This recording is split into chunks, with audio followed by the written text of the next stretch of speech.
E nós vamos então acolher as alianças que vão confirmar esse amor e esta união.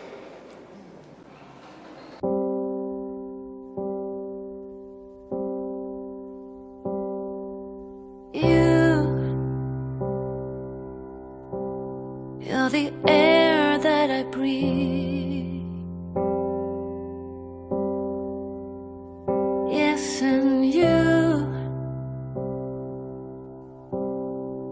are all that I need. You are the sun, a gift of light. You are the moon, my comfort at night. You are the water that keeps me alive. You are the ground on which I stand. Yes, you are. Wherever you go, I follow you there. Whatever you do, I'll be there for you. And I will be forever true, true to you.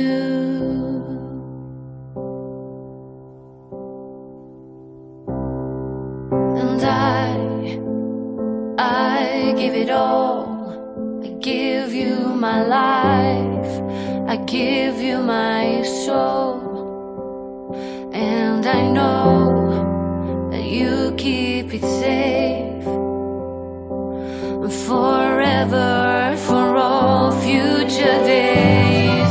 Wherever you go, I follow you there. Whatever you do, I'll be there for you. And I will be forever true, true to you.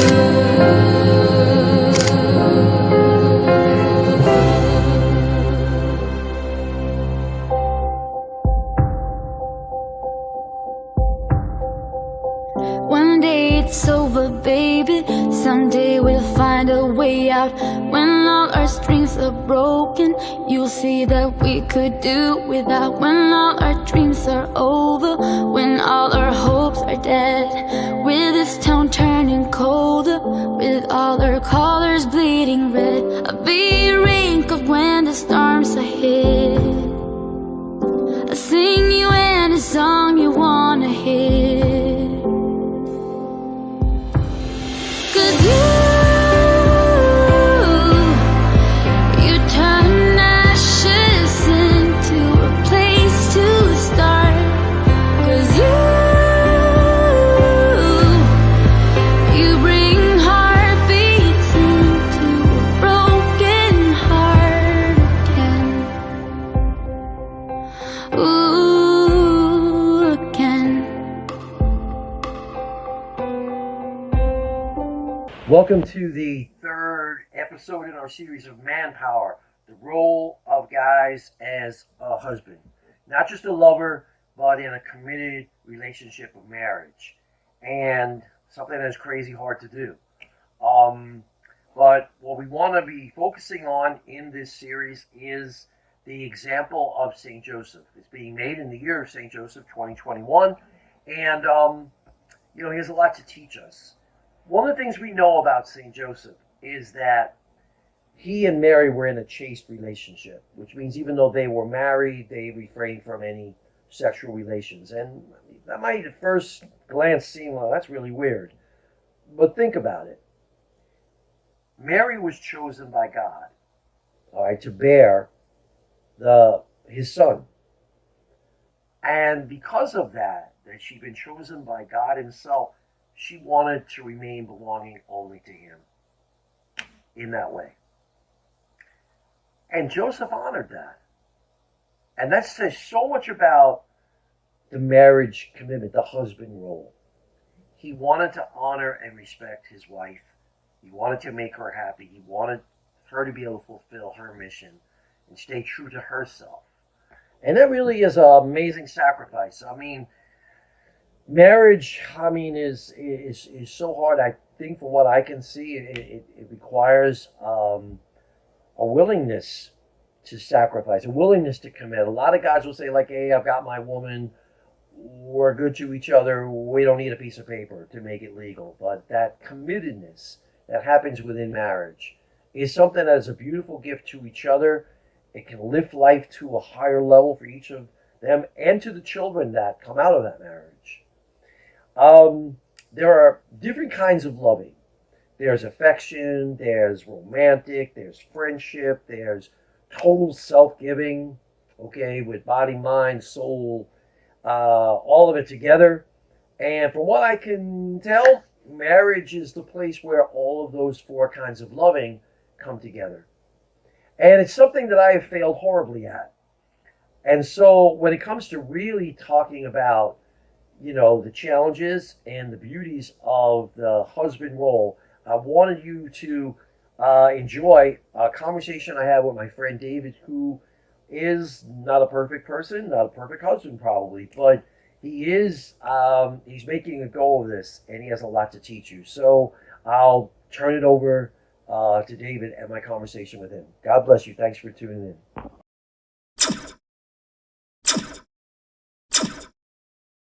Lord Jesus, we just give you thanks and praise in this moment for allowing us to just come together under the banner of friendship, brotherhood, but most importantly, of devotion to St. Joseph.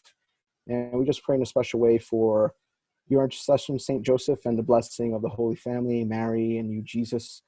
Just bless our time together, just speaking. May the Spirit flow. May it guide all our questions, our conversation, our thoughts, our reactions, and just may this be a blessing, definitely not just for us, but for anyone else that this is shared with, that your Spirit may transform and move hearts. Amen. Amen. All right. Thanks. Hey, everybody, viewing the third in the Manpower series of the different roles of men and inspiration for guys, spirituality. This one is on the role of a man as husband. Something I've never mastered.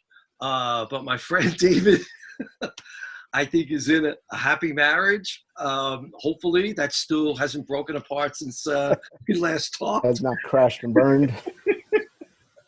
Anyway, so this is for guys of all ages. And, in the year of St. Joseph 2021 and long after, we hope this inspires men. So, David, marriage. 50% of all marriages end in divorce. This is going to be viewed by teenagers, young men who are maybe wondering, is marriage something that doesn't even play anymore? Is it not even possible? There may be other guys that are watching this and feel challenged by their role in marriage as a husband. Some people, maybe their marriage didn't work out and they become, bitter or lonely or whatever. What should you, from what I know, you always knew Maribel was the woman for you. There was definitely a pulling at my heart, just in friendship. What that's like for the guy who's wondering, how do you know who's the right thing for you? Well, it's definitely, it's such there's so much to unpack just even with that question, because that's almost at the heart of what every guy who's either thinking about marriage or in a marriage or had difficulty with marriage, like every movie, romantic comedy, whatever, every great love story that we ever think about, whether it's in our own family or a book we read or, movies, whatever the case, it all talks about that idea. How do we know? And the God's honest answer is there's no real knowing, it's kind of like saying, oh, I've figured out life, or, I know exactly what I'm supposed to do for the next 50 years of my life. Like, there's not really a lot of that for anyone who's had any kind of success in whatever avenue we're talking about. There's a lot of just kind of, I'm going to go in this direction and I'm just going to, faith for me personally has been the huge kind of like Band-Aid, bridge, fix it all kind of tool to just make up for all my human weaknesses. So particularly when we're talking about marriage and relationships, faith is really what gets me comfortable with whatever level of knowledge, understanding that I have. Like, I just kind of say, okay, I'm going to put it in God's hands and just see where he goes from there. And, especially having, dated and known other people besides Maribel, my wife, there was always that feeling of like, I'm going to put this in God's hands and just see where he goes. And there were relationships that I thought, oh, this is great. Everything's working out great. And they just, crashed and burned, or just whatever feeling was there starts to dissolve. And you're like, okay, I'm not really sure anymore. But with Maribel, it was definitely something very unique in the fact that we were such lifelong friends, which I think, if you have that advantage is great, but I absolutely don't say that guarantees you anything, because again, you're still maturing, you're still developing in life. So faith was always kind of that umbrella, just kind of covering everything that we did. And especially in the beginning, when it really was just friendship, and we talked to one another about each other's relationships and the ups and downs of those and breakups and things like that. And eventually when we got to a point where it's like, okay, I keep looking at others, and I think what I'm looking for is right here in front of me. And I say that knowing that was kind of like a 5-year long journey to get to that point where there was, do I really, why am I looking at my friend in this way? Am I sure? Do I really want to take this risk? So there was a lot of that through the years, but there was always a closeness between us. And that closeness was driven mainly by our connection to God, each one individually going to God, and then eventually just kind of turning and seeing, I've been walking this path seeking God, but next to me all this time has been this other person. And that's like our story. Again, that's not necessarily for everybody, but it's definitely what was part of our story. Yeah. Would you go as far as to say, a marriage or your marriage wouldn't work if you both didn't have faith? 1,000%. There's no doubt in my mind that all the history, all the friendship, all the knowing one another, none of that means anything in this development of a marriage. Like, faith is truly the thing that brings two people together. For me, again, whether we knew each other forever or it's people who they met, in college or just in their adulthood, faith is really what makes it possible for people, in my experience anyway. Yeah. David, how many kids do you have now? So I've got 3 kids, all not teenagers. So I've got I'll give you the ages they're going to be, which is 12, 10, and 8, all in the next few months. Oh, okay.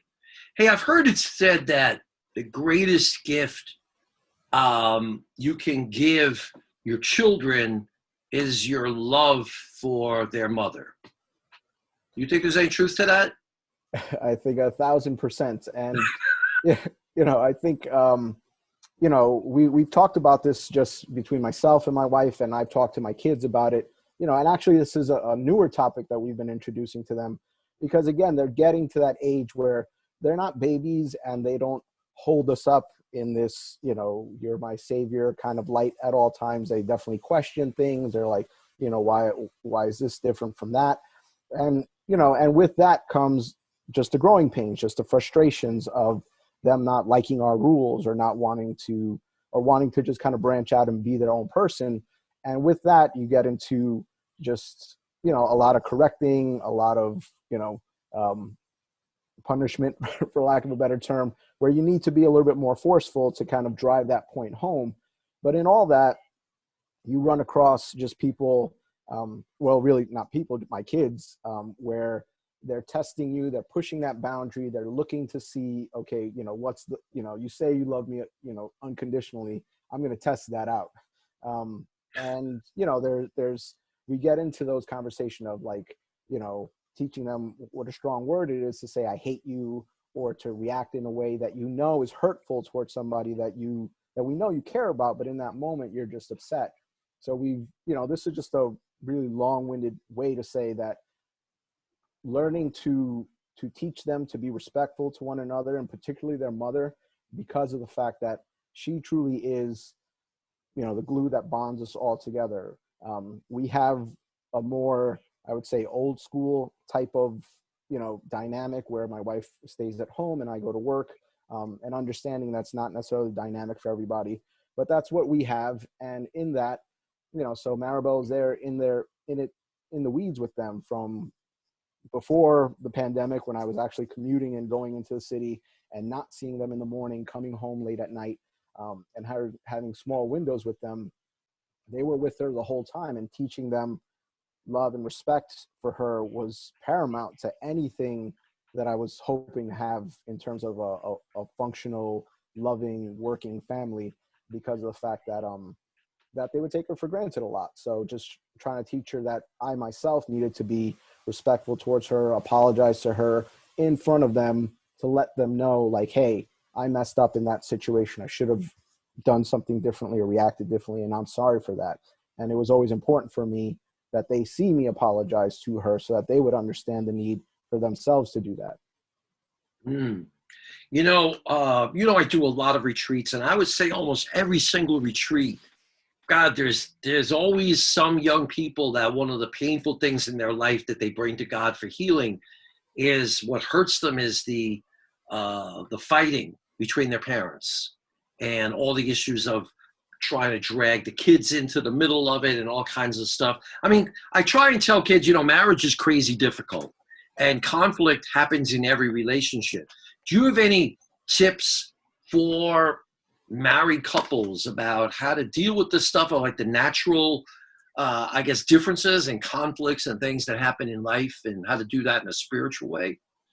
I mean, absolutely, as a foundation, I would say, prayer and communication, and those are easy words to throw out, but they're much more difficult words to do into practice. Whereas, again, the foundation of our relationship is always that we ourselves independently are taking time for God.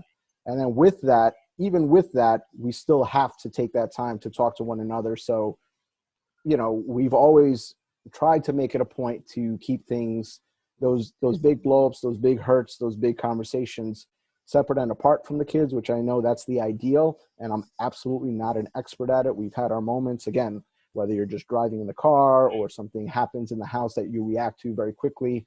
That's easier said than done.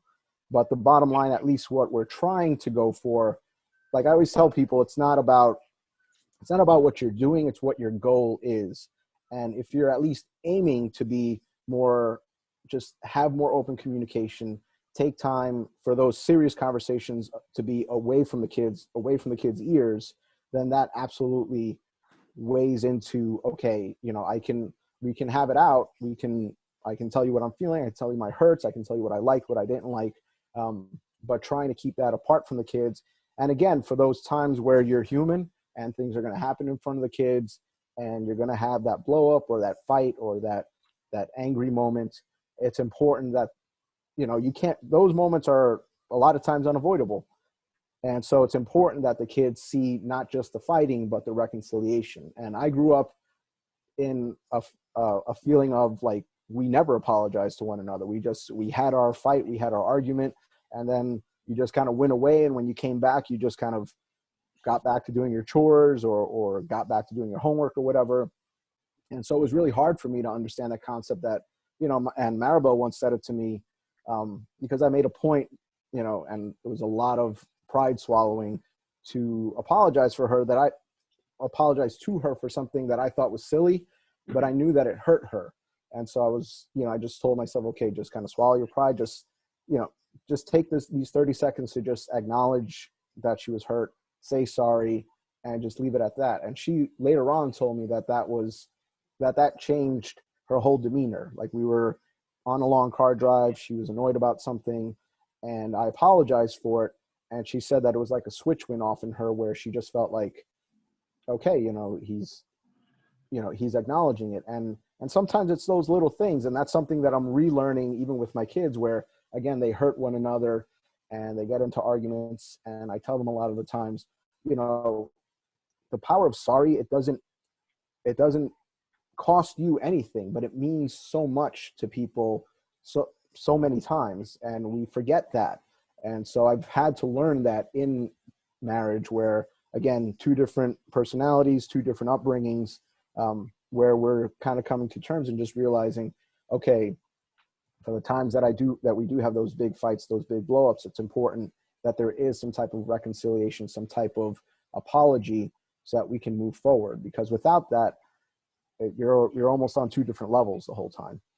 Yeah. Dave, as long as I've known you, you've been a man of God. At this time in your life, as a young husband, a young dad, how do you keep your faith strong? What do you do for the guy that might be watching this thinking, you know, I'm just so caught up in trying to provide for my family and dealing with the bills and the stupidity of people in general. I mean, it drains you. What are you doing to keep your life with God strong so you could be the best husband and father you can be? Well, it's funny because it's almost the need itself, everything that you mentioned that people feel in adulthood, in whether it's marriage or working or whatever the case, just once you're out of your parents' home, you know, there's so many stresses in life. There's so many challenges, so many things pulling at you and tugging at you. Like I always remember something that you said to me just about taking care of yourself physically always resonated with me, that idea that, okay, if God's going to call me to, you know, particularly in your case, God was calling you to be on the road, to traveling and minimal, you know, hours of sleep and things like that. And you always said, you know, it's important that you take care of your body so that you can respond. There you go. You know, like there's the true Arnold Schwarzenegger of retreat life. Hey. But you always, you know, like instilled that idea, like in order to do the work of God, you need to kind of take care of your body. And for me, faith is, there's a real correlation between how we take care of our body and how we take care of our spirit. And so all the things that you mentioned, the stresses of mortgage, kids, work, bills, everything else that comes in life, those stresses drive in me the need for God. Like, because those stresses are out there, because they're coming at me at different speeds, like I'm constantly being reminded, I can't do this on my own. I need God in order to survive. It's almost like when I'm at work, you know, or in the middle of something that's stressful, it's almost like being underwater. And being able to pray, being able to take time for God is, you know, for anybody who's ever done any kind of swimming or any kind of water activity, like you look for that next breath. First of all, you have to breathe the entire time.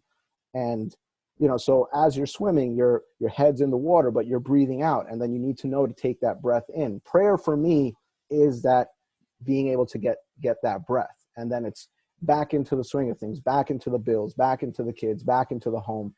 And prayers is a moment to be able to take that breath. And so, you know, it's a one-for-one relationship where whenever I feel that stress, I'm reminded I need that much more of God. And it's that strange counterbalance of the two that keeps me going. But I always tell people there's no magic to this. There's no secret formula. There's no, oh, you had a religious family or anything like that. Like my mom was very religious, but unfortunately all her secrets of faith just were summed up in the phrase, oh, just pray about it. Jesus will take care of it. So whatever I was going through, whatever teenage stress, whatever, you know, teenage drama, whatever young adult problem, it's always like, God will take care of it. And that is the answer, but that's not the answer you're looking for when you're struggling with something.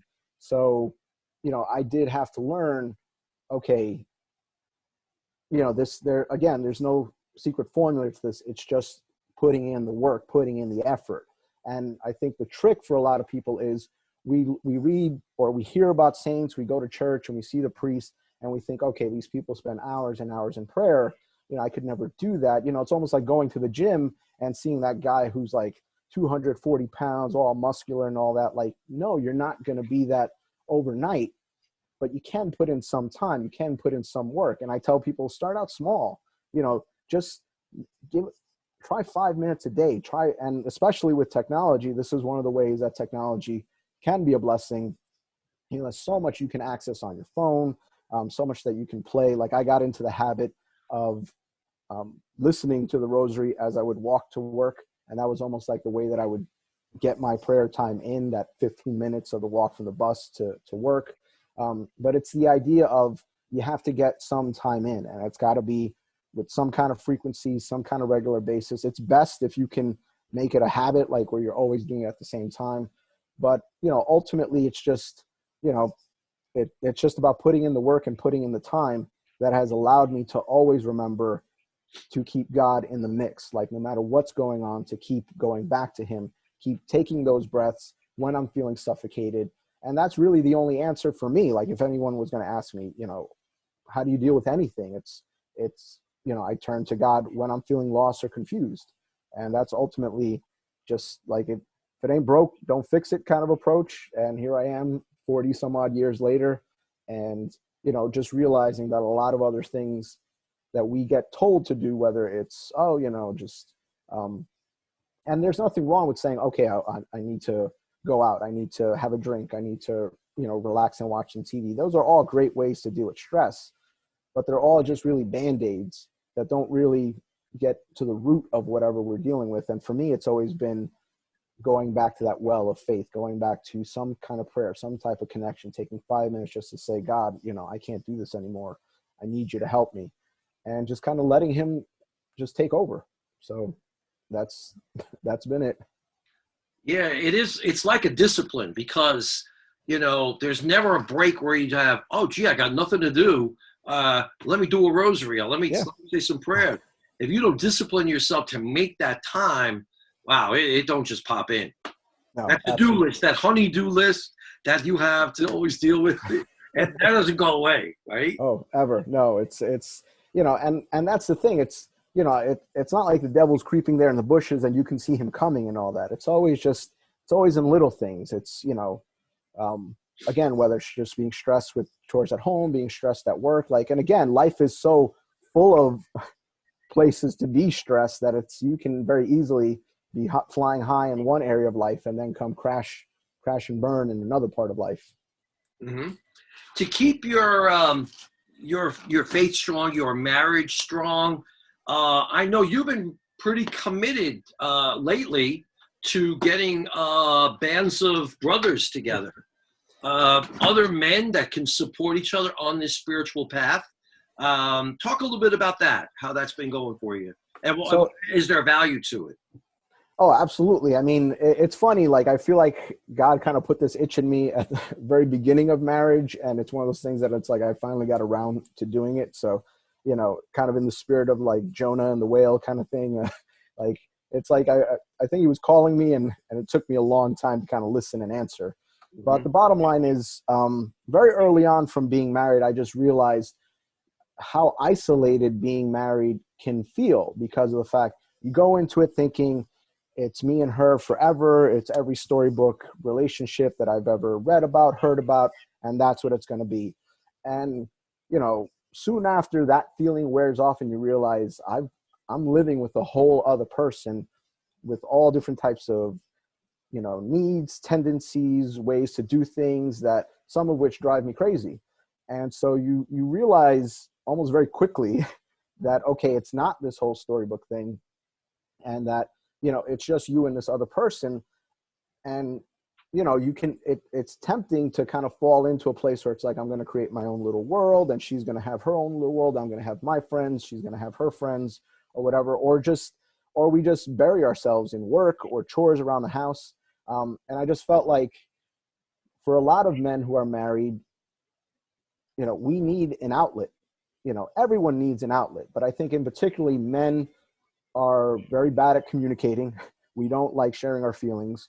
We don't like opening up to others. Even when you think about your best friends in the world, most of the time it's just spent very superficially. We talk about football, we talk about stress at work, we talk about, some show that we're watching and all that, but we don't very often take time to say, hey, I'm going through this, I'm feeling this has been happening. And when I think about, unfortunately, you throw out that number about 50%, which has been stamped in my brain from years before I even thought about getting married. So, because that's like the billboard, like, don't get married because of this. And thinking about all that, being soon after being married, it just kind of kept dawning on me, especially as I kept seeing more and more marriages that I grew up, like weddings that I went to, friends that I grew up with, seeing those relationships fall apart and just realizing we're all walking into the same trap. We're getting married, but we're not opening up you know, and again, we can try to, it's important that you open up to your spouse. Communication is so key, but it's also important that you have other outlets, other human being outlets, like not social media, not watching TV or getting, you know, reading a book, playing video games, whatever it is that's your thing. Like those can be good and healthy outlets, but it absolutely does not replace actual human connection, human interaction, human conversation. And so from all that was born the idea that I should talk to at least the married people that I know in my immediate circle. And we would make time just to go out. We'd go out for a drink. We'd go out to do something fun, like go, you know, go bike riding or river rafting or something like that. Just try to do something physical in that space. And from that, it just kind of like, so that was kind of like the evolution, like, okay, we're taking time, we're spending time. Every now and then we get into, you know, serious space, but it's not consistent. You know, it can, there's a lot of distraction. So recently it just kind of dawned on me. And this came from actually a 1-day retreat that I went to where, you know, it was a men's retreat. Everybody's standing around and, you know, we're talking. I think it was like dinner or something like that. And someone brought up the question, where do you go to be around other men of faith? And it was myself and my 2 brother-in-laws who they've been childhood friends for me. And we just kind of looked around and we were like, we just kind of talk to one another, but we don't really have a place or go anywhere. And on the drive home, we started talking about that. Like, you know, what if we did try to create a space for that, like solely and exclusively for that? Like, again, you can have fun. You can, I mean, one time we set up like a poker night afterwards, but the idea was, okay, for these 2 hours, we're just going to sit and get into some stuff. And at first we just invited people that we were, that were close to us, that we felt comfortable with. And then eventually it just kind of grew from that, where we spoke to a local parish priest about working with the church to create a group where we could do this and having a centralized space where we could meet. And that was in New York. I currently live in Pennsylvania. So within the last year, I had somebody in my church bring up a similar idea. And so we formed a group here that we're doing. So the idea is that we're just creating these spaces where men can just talk to one another, because again, that realization that men do not talk to one another, that we struggle with opening up with one another, but that we're dying for that. Like, you know, people connecting with one another, that's, you know, older than time kind of thing, like that need for connection. And in particularly for men, where statistically and scientifically, we struggle with that. So the idea is, let's break that mold, let's challenge that issue. And people are coming out of the woodwork. I mean, people really have a lot to say. There's a lot that people are stressed with. Obviously, the last year has just, you know, grown that to such a crazy level. But the idea is that even before this pandemic, people were struggling, and they're looking to talk to others, to have that connection. And again, that goes beyond the superficial, the, you know, hey, how you doing? You know, did you catch that game? Did you, you know, see that show kind of thing? And, you know, so we're diving into those ideas about, you know, struggles that people have in their marriage, at work, about themselves. Personal anxiety and almost depression is a real issue that we're running into, where, you know, but the thing that's so healing about it is the realization that you're not alone in this. Like, we all sit there with this self-doubt. And it doesn't matter what you achieved, whether you're some super physical guy who's done all these things, or super successful at work, or, you know, you got your, you know, whatever it is that you're successful in. Like, it's a circle of men who've all achieved different levels of success for different things, but all sharing that same anxiety, that same stress. Like, am I good enough? You know, are they going to figure me out, that I really don't know what I'm doing? Like, we're all going through that. And, you know, we're sharing in that, and there's a lot of healing in it. Like, I've almost, you know, I don't want to get desensitized to how emotional an experience it is for the guys who do participate, you know, after our meetings. Like, it's very common for people to start texting back and forth, like, that was an amazing meeting, thanks for hearing me out. It's been a long time since I got that off my chest. And there's real healing. You know, we even had one guy from a meeting that you were a participator in, Tony. He went home and he spoke to his wife about the things that he brought up in that meeting.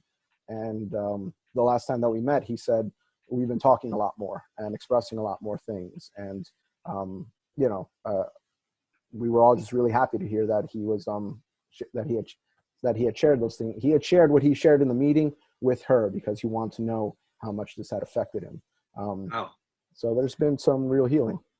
You know, I can't help but feeling as the Holy Spirit is guiding this whole Manpower series, that this is the second discussion I've had where it's coming out that these kind of gatherings of, you know, brothers is really helpful. And maybe that'll be one of the fruits of this, that a lot of the guys watching this video with you, the other one is with my friend Dean, who's a cop down in North Carolina, also in a men's group, like the kind you're describing, and just saying like, this is amazingly helpful to keep me on the right track, to have an accountability band of brothers, an honest place, an open, a free, safe place to be your real self. And geez, I can't help but hoping that the fruits of this might be that a lot of other guys will say, yeah, I want that too, and prayerfully move forward to, you know, to create those things. So Absolutely. Thanks for witnessing to that. Definitely. You and I have shared for ages a deep love for our Blessed Mother Mary. We've probably never talked about St. Joseph, though. Always in the shadows. Well, you know what? He didn't have a lot to say in the Bible, but the more I come to know and love him, he had a lot to say. He just didn't use words. Yes. Which is that speaks to a lot of the way men are. Isn't that perfect, though? Absolutely. You know, I had a discussion with my brothers about our Father, and the way the man shared his faith, they didn't have very much to say. The way Father didn't have much to say. But the actions and little gestures and little things say a lot. But anyway, back to you, St. Joseph. Is there anything you admire in him in particular? Something that strikes you and that you find him to be an inspiration for? Absolutely. I mean, you know, we talked a little bit about this before when we were setting the meeting up, that, you know, as my marriage has grown and the longer I've been married, like, I've grown a huge amount of admiration and at this point a devotion to St. Joseph because of a lot of the things that you mentioned, that, you know, he didn't have a lot to say, and, you know, the Bible really speaks there's so little that's said about him. But if you actually sit down to think about the events that are being described that include St. Joseph, they are all so critical to the life and development of Jesus. And so that sparked in me this curiosity a few years back where I'm like, okay, so, you know, no big quotes are being attributed to this guy. You know, we mention him, but it's always like, he's always like that third guy, you know, that we're like, it's Mary, Jesus, and oh yeah, and Joseph kind of thing. And there's no kind of big event that we attribute to him. But again, when I look at the entire, you know, birth of Christ's story, I'm just struck by, and just even beyond that, like from the birth of Christ to Jesus getting lost in the temple and the 12 years in between, I'm like, so much of life must have happened. I mean, if I told you to do anything for 12 years, you know, go away and come back in 12 years, you know, you would come back a completely different person. You'd have stories, you'd have experiences to share. And the fact that it's not captured in the Bible, like, I'm curious about it, but I think it's almost intentional because it opens my mind up to a world of possibilities of what must have gone on. But the idea just being that, you know, here's this guy, Joseph, gets this, you know, what I would consider a raw deal in that he's betrothed to this woman, finds out she's pregnant. Then he has to believe that God did it. And, you know, eventually, obviously, you know, he has the visions and the angel speaking to him. So, you know, but just thinking like, okay, this man was entrusted to take care of the Son of God. Like, that's his level of holiness, that God knew, okay, if I need somebody to get things done, like, you know, Mary was chosen for her devotion, for her purity, obviously, but Joseph was like the get it done guy. Like, you're going to be running from Herod. You're going to be fleeing to Egypt. You're going to be protecting my son.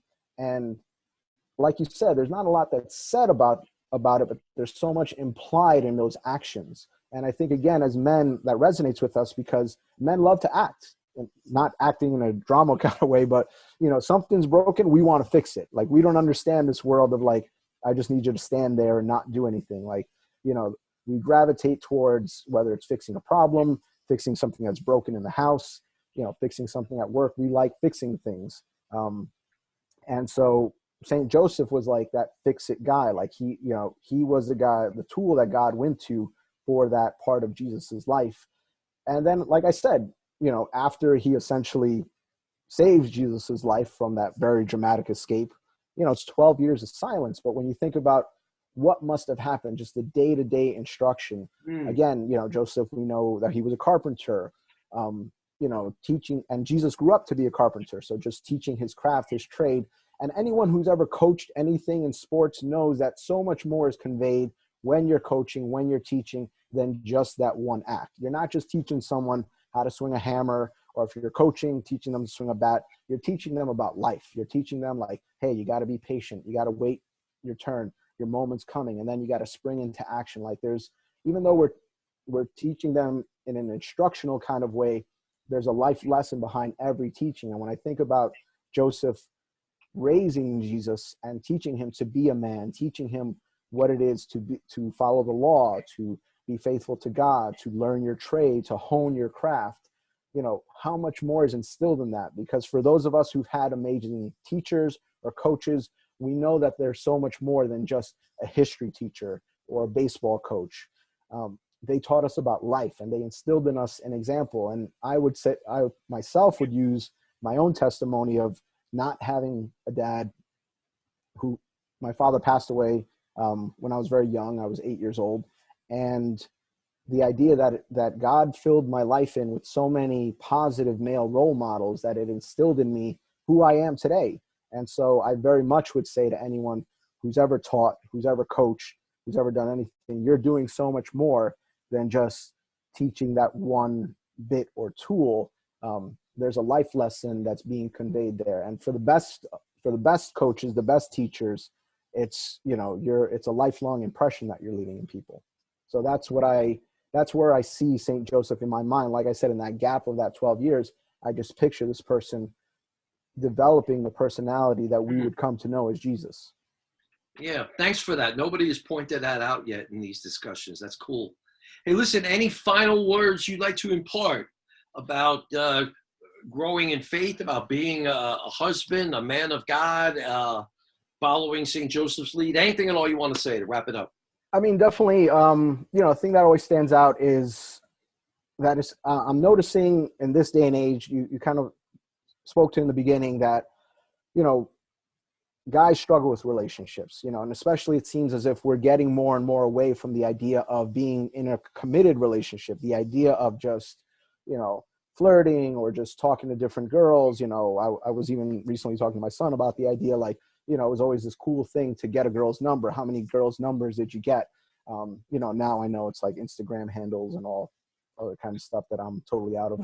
But the idea is, there was always this idea about just almost collecting girls the way that we collect, comic books or video games or whatever the case, or sneakers. The idea that, they weren't, it wasn't cool to do that, to be committed. So I would definitely just, and there's always a story that stands out to me, and I always meant to thank the person who did it. He was a young kid. He was about, couldn't have been more than 17 or 18.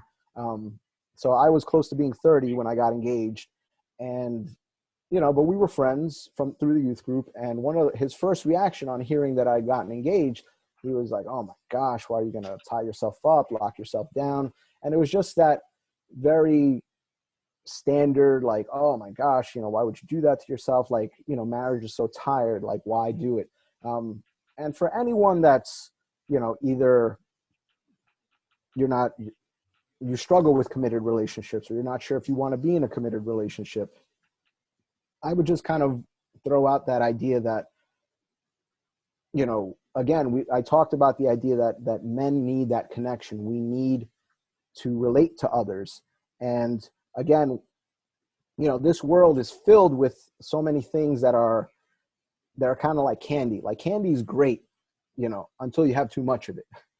And the idea is this world is loaded with things that are like candy, that it's meant to, again, and I always attribute it to the devil, that he's just trying to overload you with stuff. So whether it's, women or social media or money or your career, the idea is there's always this competing thing. Like, you don't want to be committed to one person. There's so much more that life has to offer. There's so many other things. Like, why would you ever do that to yourself? And the idea is, it's one of the biggest lies that I've ever experienced. Again, talking about that idea that we're dying to be connected to other people. And so, we fall into that trap of thinking there's always something better for me, or there's, someone else I'm going to meet, or something else. And the idea of connecting with someone and building something, and my wife and I, we talk about it all the time, looks change, tastes change, but the idea of building a relationship that goes beyond the superficial, beyond the looks, beyond just the butterflies in your stomach and all that, and really working to build something. Again, when I look at my kids, I think about the fact that, we did that together. We raised 3 children. We endured hardships of, my daughter being in intensive care and, and everything else, that comes with having newborns, and just all the struggle and the stress. And we built all that together, and we built a home, and we built a family together. Like, that to me is so much more worth any type of career success, monetary success, personal success, anything else that the world tries to sell you on. This is better than that. That, again, that success in life, looking out for yourself and all that is so much more important than being in a committed relationship and building something with that person, working to build that, because it doesn't just come naturally or overnight. So I would just encourage people to, to remind yourself of that, and don't fall for that trick, that idea that there's so much more waiting for you out there that's so much better than a committed relationship. That, there's a reason why the idea of being married that institution has withstood the test of time, and people pretty much from the beginning of time have always longed to find someone else and connect with someone else. And again, there's so many different ways that we can form those connections. I'm sure you'll talk about like religious life and things like that. But for those in relationships or in a relationship or looking down on relationships, to just be reminded of the fact that, this world, it sells you just a false sense of security, a raw set of goods that it's, you shouldn't confide in or put any kind of faith in. The reality is that, we all long to be connected typically to someone. And that many of us are called to marriage, and for people to be open to that calling. And again, I'm not saying to marry the person that you're dating right now, especially if you're not sure, but at least to be open to the idea and just leave it in God's hands. My wife and I, we always talked about the idea of praying for your future spouse, and just, again, just saying, okay, God, whatever the plan is, I'm going to entrust that into your hands. So just, it's important for us to again, not fall into that trap, to kind of see behind what the world is trying to sell you. And yeah, just to, again, with faith, just kind of put it in God's hands and just let him lead you. Yeah. Well, in the midst of the glittering empty parade that we're all tempted by and shoved in our faces, thanks for being a witness to what really matters, David. I want to thank Absolutely. you for this time we had together, and I know that a lot of blessings are going to come out of this. And yeah, love you, bro, and thanks so much for being part of this with me. And we'll continue to pray for each other. All right, definitely, Tony. Right, thanks for everything, again, bro. man. God All bless. right, we'll talk soon.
Hail, guardian of the Redeemer, spouse of the Blessed Virgin Mary.